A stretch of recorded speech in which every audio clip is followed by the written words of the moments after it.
zany fidy ny dady fa zavatra vitany dady teto tanàna zany a lalana ny tatsa zany a tena nahazoaina tokoa na ny ronono na ny aortany nataony dada zany a nety nefa dada nalefa nireo tany ivelany nefa avy eo ndray zany dada verina teto atorana mba navita zavatra ihany fa tena tamin'ny fitondrany dada zany a tena mbola mora ny fiainana fa tamin'ity zany na ny tanin'olona na ny rehetrarehetra zany voatototra daholo fa tamin'ny dada kapoaka ny vary ny sondrotra fa tamin'ny dada mbola tena mbola azo ranana zany. Ny antony nampiavaka ny dada dia nataony lalana dia vita ny faripahalemana dia nampiny ny mpianatra dia tany aminay ambanivohitra koa nitohanany ny tatsa rehetrarehetra tamin'ny pesdera vitany daholo zany ary atry amin'ny 7 nakaty zay a manjary miambina ohatry ny alika kely ny tokotany dia avy eo a nanimity izy fahasalava izy amin'ny vady ka amin'ny 7 nakaty misy an'izany any aminay dalo manjaka be any aminay ambanivohitra zay nanohanako azy. Mampiavaka ny Marc Ravalomanana zany dia izy olona kristianina. Mampiavaka anazy zany ny zavatra hitako dia fiainana ny sosialy rehetrarehetra zany a tamin'ny nisin'ny fitondrany a dia tena lamina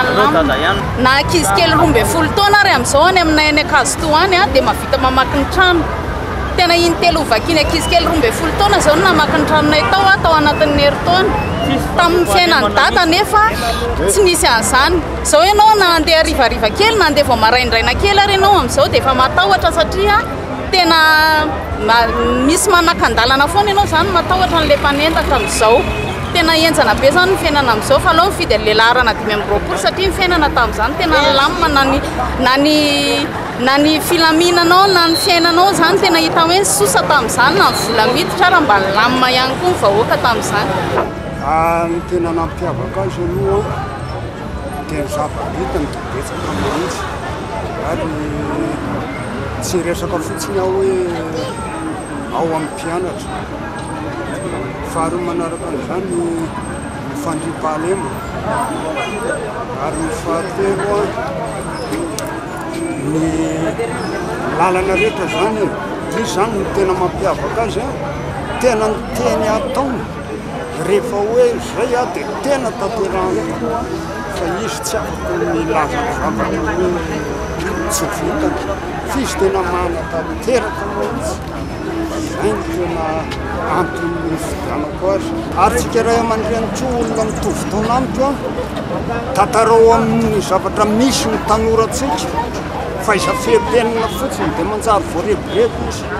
dia manjary hoe ary zany ary tena manetana ny vahoaka any aminay ambanivohitra hifidy any data izy ihany no nahazahoanay zavatra rehetrarehetra lamina tsara zany zay tamin'ny tany ary natory ny tenako zao valam-dimapolo taona tena natory tamin'izany andro data zany numéro any data laharana 520 fidio fa manetana antsika rehetrarehetra mba hifidy ny dada numéro 25 zany ny laharana dada indrindra fa ny tanora fidio dada 520 ny laharana misy azy fidio dia ilamitsika fa tsy hanao ohatran'izao tsy